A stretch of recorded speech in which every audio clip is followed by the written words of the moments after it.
नमस्कार, मेरे channel knowledge point में आप सभी स्टूडेंटों का वेलकम है। देखिए, आज का सेट है हमारा हिंदी का प्रैक्टिस सेट है, जिसमें टोटल 25 क्वेश्चन एमसीक्यू टाइप के क्वेश्चन होंगे। और ये आपके इलाहाबाद एंट्रेंस एग्ज़ाम के लिए होंगे। ये इलाहाबाद यूनिवर्सिटी एंट्रेंस एग्ज़ाम 2020 के लिए अगर आप अप्लाई किए हैं यूजी, अंडर ग्रेजुएट और पोस्ट ग्रेजुएट या अदर किसी कोर्स के लिए अगर अप्लाई किए हैं इलाहाबाद यूनिवर्सिटी के लिए, जिसमें आपका जीएस वाला सब्जेक्ट जो है सारे जो है क्लासेस में कॉमन है, तो आपके लिए वीडियो बहुत ही हेल्पफुल होगा। और इस क्वेश्चन देखिए बहुत अच्छे होंगे। इसमें जो है क्वेश्चन हिंदी बहुत अच्छे क्वेश्चन होंगे, प्रीवियस ईयर पे बेस्ड होंगे। जैसे 2019 में आया था उसी हिसाब से आपको पढ़ के ही ऐसा फील होगा। तो अगर अभी तक हमसे नहीं जुड़े हैं तो प्लीज़ चैनल को सब्सक्राइब कर लीजिएगा और बेल आइकन होगा उसे प्रेस कर लीजिएगा, जिससे हमारे नए वीडियो का नोटिफिकेशन ईजिली आपको मिल जाएगा। हमने काफ़ी लास्ट 2-3 दिन में बहुत अच्छे क्वेश्चंस डाले हैं, आप प्लेलिस्ट से देख लीजिए या फिर लिंक दिया गया डिस्क्रिप्शन बॉक्स में। अगर वीडियो अच्छा लगेगा तो प्लीज़ लाइक करिएगा, शेयर करिएगा और अपने कमेंट्स व्यू जो है कमेंट करके बता सकते हैं, ठीक है। तो देखिए, कल से पेपर स्टार्ट है, तो आज तक हम मैक्सिमम क्वेश्चंस कवर करने की कोशिश करेंगे। शाम तक करंट अफेयर, जीएस और हिंदी ये सब काफ़ी क्वेश्चन कवर कर लेंगे। तो चलिए आज का सेशन स्टार्ट करते हैं। देखिए, क्वेश्चंस बहुत सुपर है। देखिए, पहला क्वेश्चन हो जाता है देव भाषा कौन सी भाषा है, पूछा जा रहा है देव भाषा कौन सी भाषा है। तो ऑप्शन दिए गए हैं हिंदी, पाली, संस्कृत, खड़ी भाषा। तो देखिए, इसका आंसर करेक्ट हो जाता है जो है देव भाषा जो है एक संस्कृत भाषा है, ठीक है। आंसर नंबर सी जो है इसका करेक्ट हो जाएगा। देखिए, जो है आपकी ये देव भाषा जो है विश्व की सबसे प्राचीन, ठीक है, प्राचीन भाषा है, विश्व की सबसे प्राचीन भाषा है। इस चीज़ का ध्यान रखिएगा, पूछा जा सकता है। तो इसका आंसर नंबर जो है सी करेक्ट हो जाएगा। चलिए आगे चलते हैं। देखिए, नेक्स्ट क्वेश्चन हो जाता है सेकंड नंबर। देखिए, क्वेश्चन है किसी क्षेत्र विशेष में बोली जाने वाली भाषा को क्या कहते हैं। तो उसे क्या बोला जाता है, तो उसे जो है बोली बोला जाता है, ठीक है। अगर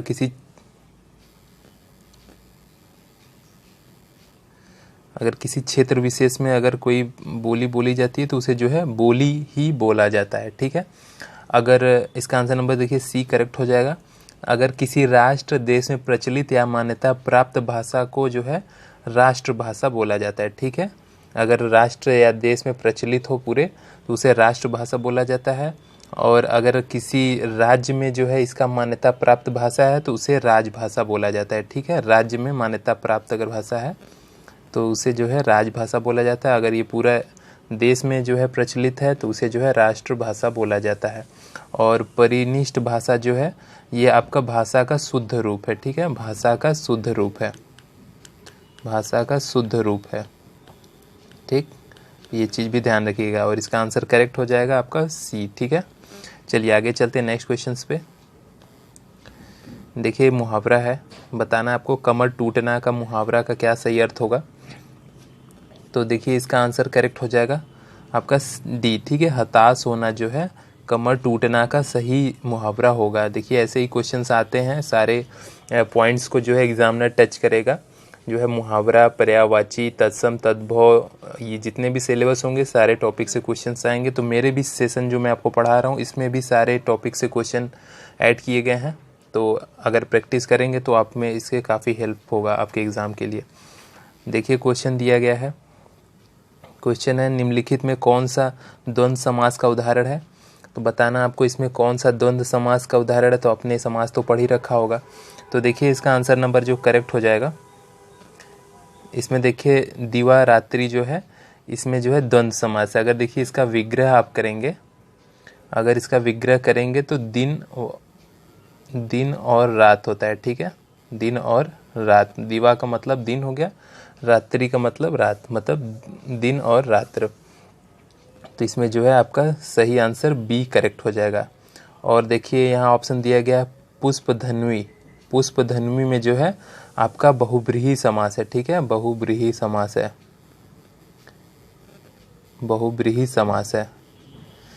कैसे हो जाएगा, देखिए, पुष्प निर्मित धनुष को धारण करने वाला अर्थात कामदेव, इसको ठीक है, कामदेव, पुष्प निर्मित धनुष को धारण करने वाले जो है कामदेव बोला जाता है, कामदेव। ठीक, इसीलिए बहुब्रीहि समास हो जाएगा।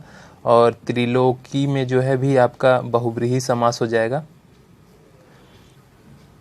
देखिए त्रिलोकी में भी जो है बहुब्रीहि समास हो जाएगा। तो कैसे हो जाएगा देखिए, तो आपका तीनों लोकों के स्वामी अर्थात विष्णु, ठीक है, तीनों लोकों के स्वामी, तीनों लोकों के स्वामी जो है अर्थात विष्णु जी की बात की जा रही है, इसलिए जो है त्रिलोकी जो है आपका बहुब्रीहि समास हो जाएगा। और मंत्री परिषद जो है ये आपका इसमें हो जाएगा, ये आपका संबंध तत्पुरुष समास हो जाएगा, क्योंकि मंत्री की परिषद मतलब संबंध की आ जा रहा है, तो संबंध तत्पुरुष हो जाएगा। चलिए नेक्स्ट क्वेश्चन चलते हैं। तो इसका आंसर जो करेक्ट हो जाएगा वो बी। चलिए नेक्स्ट क्वेश्चन चलते हैं। देखिए क्वेश्चन है, जिस पर विजय प्राप्त कर ली गई हो के लिए एक शब्द क्या होगा। तो जिस पर विजय प्राप्त कर ली गई हो उसे विजित कहते हैं, ठीक है, आंसर नंबर डी इसका करेक्ट होगा। नेक्स्ट क्वेश्चन है, देखिए पूछा जा रहा है, निम्नलिखित शब्दों में से किसमें विसर्ग संधि है। तो कौन किसमें विसर्ग संधि है, तो निश्चल जो है ये आपका विसर्ग संधि। अगर इसका देखिए संधि विच्छेद करेंगे तो ये हो जाएगा नियधन चल, नियधन चल बराबर निश्चल होगा, इसमें जो है आपका विसर्ग संधि है। उज्ज्वल का देखिए अगर आप विच्छेद करेंगे तो उत धन ज्वल, ये इसका सही संधि विच्छेद होगा, इसमें जो है व्यंजन संधि है, व्यंजन संधि, ठीक है। ये देखिए बहुत इंपॉर्टेंट दिए गए हैं, संधि विच्छेद पे क्वेश्चन आते हैं, तो ध्यान रखिएगा। इसका आंसर नंबर जो है करेक्ट हो जाएगा आपका निश्चल। और आपका राजेंद्र में देखिए गुण संधि है, ठीक है, गुण संधि है, और इसका अगर विच्छेद करेंगे तो राजा धन इंद्र हो जाएगा, ठीक है, राजा धन इंद्र इसका संधि विच्छेद। और भावेश में भी देखिए आपका गुण संधि है, गुण संधि है, अगर इसका संधि विच्छेद करेंगे तो भाव धन ईश हो जाएगा, भाव धन ईश, ठीक। तो देखिए इससे हम और भी क्वेश्चन जान लिए। देखिए क्वेश्चन नेक्स्ट हो जाता है, भरत मुनि के अनुसार रसों की संख्या है। तो देखिए भरत मुनि के अनुसार जो है रसों की संख्या जो है टोटल 8 मानी गई है, ठीक है, 8 क्वेश्चन पूछा गया है, बहुत इंपॉर्टेंट है। तो देखिए भरत मुनि ने जो है 8 रसों को माना है। भरत मुनि ने अपने ग्रंथ में जो है, जो उनका ग्रंथ है नाट्य शास्त्र, पूछा जा सकता है उनकी कौन सी ग्रंथ है, तो उनकी ग्रंथ नाट्य शास्त्र है। उनमें जो है उन्होंने जो है शांत रस को नहीं ऐड किया है। पूछा जा सकता है कि किसको नहीं ऐड किया गया है, तो शांत रस को उन्होंने ऐड नहीं किया है, इसलिए जो है रसों की संख्या उन्होंने 8 बताई है। तो ऐसे पूछा जाए कि भरत मुनि के अनुसार कितने हैं, तो 8। उन्होंने कौन सा नहीं ऐड किया है, तो शांत रस को नहीं ऐड किया है अपने नाट्य शास्त्र में। तो आंसर नंबर इसका जो है ए करेक्ट हो जाएगा। देखिए आपको बताना है छंद है, ये पंक्ति दी गई है, पढ़ के समझ के बताना है कि कौन सा इसमें छंद है। देखिए दिया गया है, सुनु सिय सत्य असीस हमारी, पूजे ही मन कामना तुम्हारी। तो इसमें देखिए कौन सा छंद है, तो इसमें देखिए आपको पढ़ के समझना पड़ेगा, इसके लिए काफ़ी प्रैक्टिस चाहता है। तो देखिए इसका आंसर नंबर जो करेक्ट हो जाएगा डी, इसमें जो है ये चौपाई है, ठीक है, चौपाई जो है इसका सही आंसर हो जाएगा। और बरवे देखिए ये आपका एक अर्ध सम मात्रिक है, ठीक है, अर्ध सम मात्रिक है। ऐसे कभी पूछा जाता है कि कौन सा मात्रिक और अर्ध सम मात्रिक है, तो बरवे अर्ध सम मात्रिक है। और सोरठा जो है ये आपका मात्रिक छंद है, ठीक है, एक मात्रिक छंद है। ये सब चैप्टर से बार बार क्वेश्चन आते हैं, अभी तक नहीं पढ़े हो तो प्लीज़ पढ़ लीजिएगा, ठीक है। इसका आंसर नंबर डी करेक्ट था। चलिए देखिए आ गया है अलंकार से क्वेश्चन है, 3 बेर खाती थी वे 3 बेर खाती हैं, में कौन सा अलंकार है।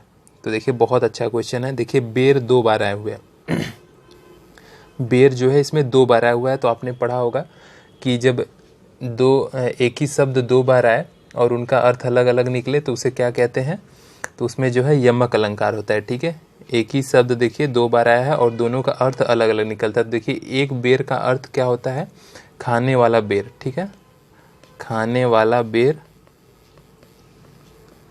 खाने वाला बैर। और दूसरा बेर का मतलब अर्थ है पहर, ठीक है, या समय भी कह सकते हैं, ठीक है। इसमें दिया गया है कि जो रानी है जंगल में जाने के बाद जो है यही बताया जा रहा है कि जब जंगल महल में थी तो 3 बार खाना खाती थी और जब जंगल में आती हैं तो सिर्फ 3 बेर अब खाती हैं, तो वहीं बताया गया है। तो यमक अलंकार होगा इसमें, ठीक है। चलिए, श्लेष तो जानते हैं, श्लेष का अर्थ मतलब होता है चिपकना, ठीक है। एक ही शब्द में जो है 2 अर्थ निकलते हैं, चिपकना, चिपकना होता है, एक ही शब्द में जो है 2 अर्थ निकलते हैं। और अनुप्रास में वर्णों की आवृत्ति होती है। देखिए, ये दिया गया काफ़ी अच्छा क्वेश्चन है। निम्नलिखित पंक्तियाँ किस प्रसिद्ध लंबी कविता से उद्धृत है? तो ये देखिए, प्रतिपल परिवर्तित व्यूह, भेद कौशल समूह, राक्षस विरुद्ध प्रत्यूह, क्रुद्ध कपि विषम। तो ये जो है आपका राम की शक्ति पूजा है, ठीक है, राम की शक्ति पूजा। चलिए आगे चलते हैं नेक्स्ट क्वेश्चन पे। देखिए, क्वेश्चन हो जाएगा कमल का पर्यायवाची शब्द नहीं है, तो ध्यान दीजिएगा। देखिए, नहीं पूछा गया है, तो कौन से इसमें कमल का पर्यायवाची नहीं है? तो देखिए, इसमें रसाल जो है आपका कमल का पर्यायवाची नहीं है। रसाल जो है आपका आम का पर्यायवाची है, ठीक है, आम का पर्यायवाची है। तो इसका आंसर नंबर जो करेक्ट होगा सी। बाकी नलीन, उत्पल और रवीश, ये सारे जो हैं कमल के पर्यायवाची हैं, ठीक है, ये भी आप लर्न कर लीजिएगा। तो ये थे देखिए कुछ इंपॉर्टेंट। देखिए, अगर आम के पर्यायवाची में कुछ और भी पूछा जाए अगर, तो देखिए अति सौरभ जो होता है, अति सौरभ, ये भी देखिए आम का पर्यायवाची होता है, अति सौरभ। और इसके पर्यायवाची हैं पीक बंधु, पीक बंधु, ठीक। इसी तरह से काफ़ी होते हैं, तो ये कुछ इंपॉर्टेंट थे। अमृत फल भी बोला जाता है। और पंकज देखिए कमल के होते हैं पर्यायवाची कज, पंकज, जलज, सरोज, नीरज, अंबुज, वारिज, इंदिवर, रविंद्र, ये इसके पर्यायवाची हैं। कमल के आप पढ़ के जाइएगा, इंपॉर्टेंट है, पूछा जाता है बार बार। देखिए, आपको बताना है हर्ष शब्द के 4 विलोम दिए गए हैं, सही विलोम का चयन कीजिए। तो देखिए, हर्ष शब्द का विलोम दिया गया है, तो हर्ष का विलोम जो है निषाद होगा, ठीक है, आंसर नंबर इसका डी करेक्ट होगा। देखिए, दिया गया क्वेश्चन निम्नलिखित में से दंत ध्वनि है, तो इसमें दंत से कौन सी वर्ड का ध्वनि निकलता है? तो देखिए क्वेश्चन दिया गया है, तो देखिए इसका आंसर नंबर सी करेक्ट। ल जो है ये आपका दंत से निकलता है, ल। अगर न भी आप समझ पाए एग्जाम में, तो एक बार उसका उच्चारण करके बोलेंगे तो कभी कभी सही हो जाता है अपने आप, ठीक है। ल बोलेंगे तो उसमें आपका दांत, जो दांत है उसका प्रयोग होगा, तो उससे भी आप कोरिलेट कर सकते हो। आंसर नंबर इसका सी करेक्ट होगा।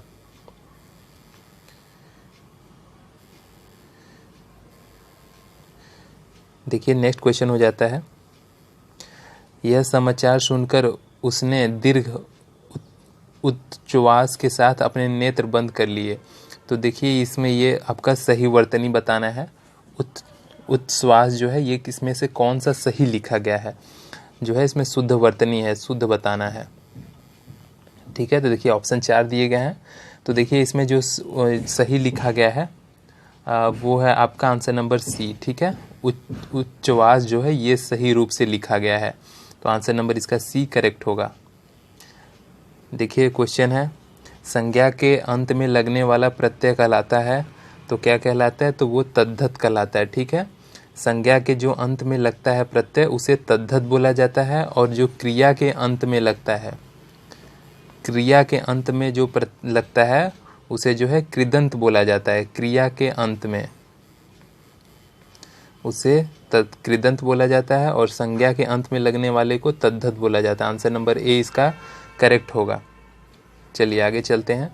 देखिए नेक्स्ट क्वेश्चन हो जाता है हमारा, आदमी कौन सा शब्द है? तो देखिए ऐसे क्वेश्चंस आते हैं, तो आदमी जो है एक विदेशज शब्द है, ठीक है। आदमी जो है एक विदेशज शब्द है, तो आदमी देखिए ये किस देश से किस देश का शब्द है? तो ये जो है अरबी शब्द है, ठीक है।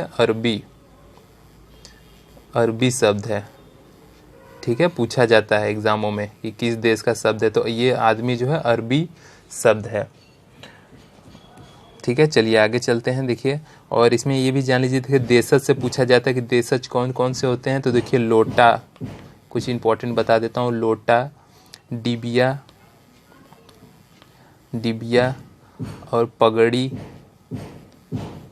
ये सब जो आपको देशज बता रहे हैं, जो गांव की भाषाएं होती हैं। जूता,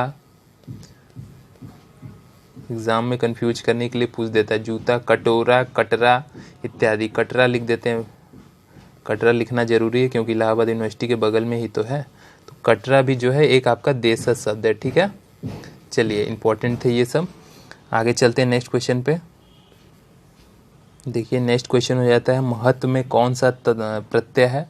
तो देखिए बताना है, ऑप्शन दिए गए हैं। तो इसका आंसर नंबर करेक्ट सी हो जाएगा। त्व जो है महत्व में सही संधि विच्छेद है, ठीक है। महत्व में प्रत्यय त्व सही होगा, आंसर नंबर सी। देखिए इंपॉर्टेंट है सारे क्वेश्चन। अगर अभी तक प्लीज़ चैनल को सब्सक्राइब नहीं किए हो तो प्लीज़ सब्सक्राइब कर लीजिएगा, बेल आइकन प्रेस कर लीजिएगा। आपके एंट्रेंस एग्ज़ाम के लिए, इलाहाबाद के लिए हम बहुत पेपर अच्छे ले आएंगे। आपको पढ़ के ही फील होगा कि नहीं वाकई में ऐसे क्वेश्चन ही आते हैं। देखिए दिया गया क्वेश्चन, जहाँ वाक्य की गति अंतिम रूप ले ले, विचार के तार टूट जाएं, वहाँ किस चिन्ह का प्रयोग किया जाता है। तो वहाँ जो है पूर्ण विराम का प्रयोग किया जाता है, ठीक है। इंपॉर्टेंट क्वेश्चन है, पूछा गया है क्वेश्चन उत्तर प्रदेश पुलिस में। देखिए क्वेश्चन दिया गया, नेक्स्ट क्वेश्चन है निम्नलिखित में किस विकल्प में सही शब्द भाववाचक संज्ञा है। तो देखिए आपको ऑप्शन पढ़ना है और जो ऑप्शंस दिए गए हैं उसमें से सही भाववाचक, कौन सही भाववाचक संज्ञा है, ये शब्द लिखे गए हैं। तो इसमें जो है मैं आपको करेक्ट बता रहा हूँ। तो इसमें जो है आपका आंसर नंबर सी जो करेक्ट होगा, ठीक है। रसीला, कड़वाहट, बुढ़ापा, उन्नति, ये सारे ही देखिए भाववाचक, ये सारे फीलिंग्स वाले वर्ड हैं, फीलिंग वाले। तो जितने भी फीलिंग वाले वर्ड होते हैं वो सारे भाववाचक होते हैं, ठीक है। चलिए आगे चलते हैं हम लोग नेक्स्ट क्वेश्चन पे। चलिए देखिए नेक्स्ट क्वेश्चन पे आते हैं। बहुत अच्छे क्वेश्चंस कुछ और बचे हैं।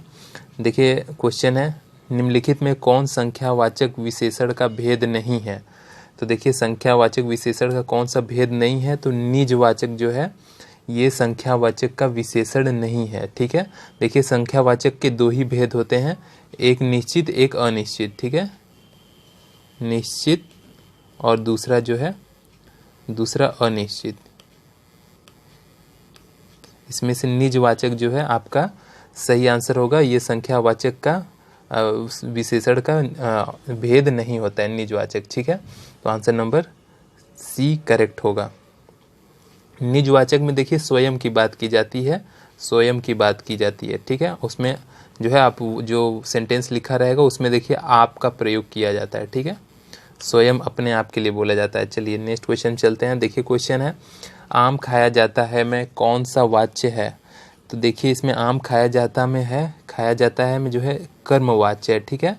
कर्मवाच्य है क्योंकि यहाँ कर्ता को गौड़ करके कर्म की प्रधानता बताई गई, क्योंकि खाया जाता है तो यहाँ पे जो है कर्म की प्रधानता है, ठीक है। कर्म की प्रधानता, इसलिए जो है इसमें कर्मवाच्य है। जैसे इसका कुछ और उदाहरण ले लिया जाए तो पुस्तक पढ़ी जाती है, पानी पिया जाता है। तो इसमें देखिए सारे में कर्म की प्रधानता है, ठीक है। आग जलाई जाती है तो इसमें भी देखिए कर्म की प्रधानता है, तो ये कर्मवाच्य, आंसर नंबर इसका बी करेक्ट होगा। चलिए देखिए कुछ क्वेश्चंस अच्छे आ गए हैं और आपके रचनाओं पे क्वेश्चंस आ गए हैं। निम्नलिखित में से किस कवि को अपभ्रंश का वाल्मीकि बोला जाता है। इंपॉर्टेंट में मार्क करेंगे, ठीक है। वाल्मीकि कहा जाता है तो किसे बोला जाता है। तो स्वयंभू को जो है अपभ्रंश का वाल्मीकि बोला जाता है, ठीक है। ध्यान रखिएगा, अपभ्रंश का वाल्मीकि स्वयंभू को बोला जाता है। और देखिए कुछ और हम लोग पढ़ लेते हैं। देखिए ऑप्शन के अकॉर्डिंग जो पुष्पदंत लिखा गया है, पुष्पदंत को जो हिंदी का भवभूत बोला जाता है, ठीक है। हिंदी का भवभूत, सॉरी हिंदी का भभूति बोला जाता है, ठीक है, पुष्पदंत को। और देखिए सरपाह को बोला जाता है हिंदी का प्रथम कवि बोला जाता है, ठीक है। हिंदी का प्रथम कवि, ठीक, हिंदी का प्रथम कवि सरपाह को। और हेमचंद्र को देखिए बोला जाता है प्रकृति का पाणी, जो है हेमचंद को बोला जाता है प्रकृति का पाणिनि, प्रकृति का पाणिनि जो है हेमचंद्र को बोला जाता है, ठीक है। ये देखिए जो मैं लिख के बता रहा हूँ कुछ एडिशनल नॉलेज है, ये बहुत आप इंपॉर्टेंट होगा आपके लिए। देखिए दिया गया निम्नलिखित पत्रिकाओं में से एक का प्रकाशन स्थल असत्य है। तो कौन सा प्रकाशन स्थल इसमें से असत्य है। तो देखिए थोड़ा हार्ड क्वेश्चन है, तो इसका आंसर मैं सही बता देता हूँ। जो नया ज्ञानोदय है इसका प्रकाशन मुंबई में नहीं हुआ है, इसका प्रकाशन दिल्ली में हुआ है, ठीक है, दिल्ली में हुआ है। तो आंसर नंबर डी इसका करेक्ट होगा।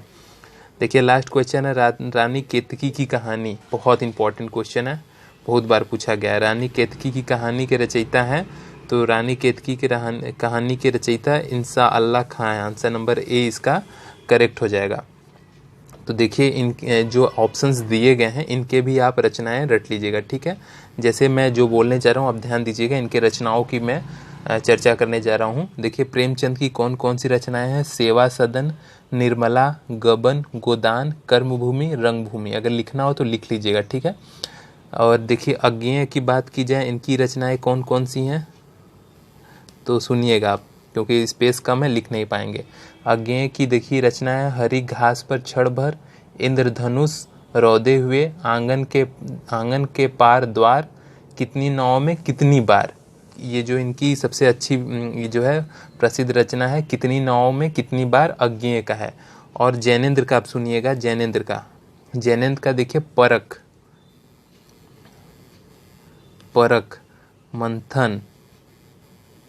मंथन और प्रेम में